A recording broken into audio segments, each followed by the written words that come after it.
We do know that rural crime costs millions of dollars every single year.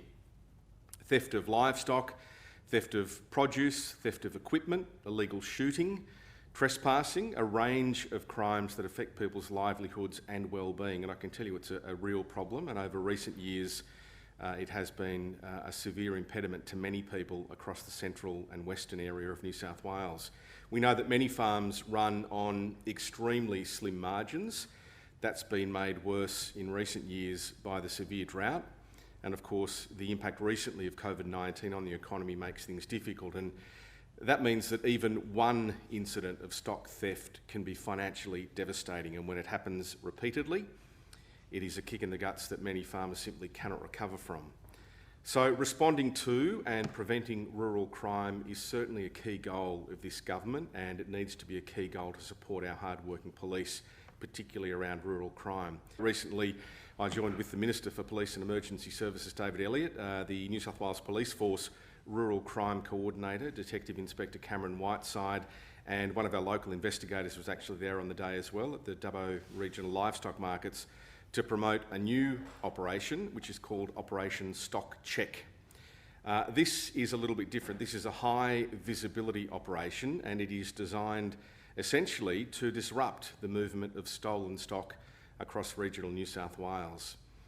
You might actually be quite surprised at the lengths that people go to in order to steal stock from our hard-working primary producers. In fact, on that day at the sale yards, Detective Inspector Whiteside outlined to me that in some cases there are vehicles used that you may not necessarily suspect. So horse floats and horse trucks are used fairly regularly, but in some cases even caravans are being used to transport stolen animals, particularly sheep, because it's seen that, well, police won't really think twice about a caravan cruising by. That is about to change, and you might be wondering, where do the sheep fit in the caravan? I don't think they put them in the kitchen. They actually strip out the caravan, put a little ramp there and load sheep, and they can fit quite a few sheep into an old caravan. So I guess the point is that with this high visibility operation, people are being given a warning. This is a shot across the bows to say, well, you might think you've been sneaky in the past. Whatever you think you can get away with, we are now putting you on notice that you will be checked. Maybe not today, maybe not tomorrow, but maybe next week. And that's the point of it. So really, with any stock movements, regular stock carriers are well aware they need to have all the documentation relating to the stock they are moving on hand at the time, and that will be the case. More vehicles of every shape and size will be stopped as part of Operation Stock Check, and hopefully that will get that message out there that things need to change, and more landowners are appreciating the efforts being made by our fantastic rural crime investigators.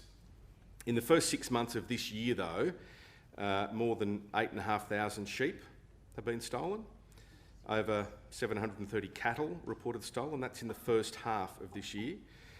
Financial loss of that, roughly $2.5 million, and that comes on the back of 3 years of severe drought. So it's a really serious situation. A lot of landowners have destocked because they simply haven't had enough feed or water to sustain herds or flocks.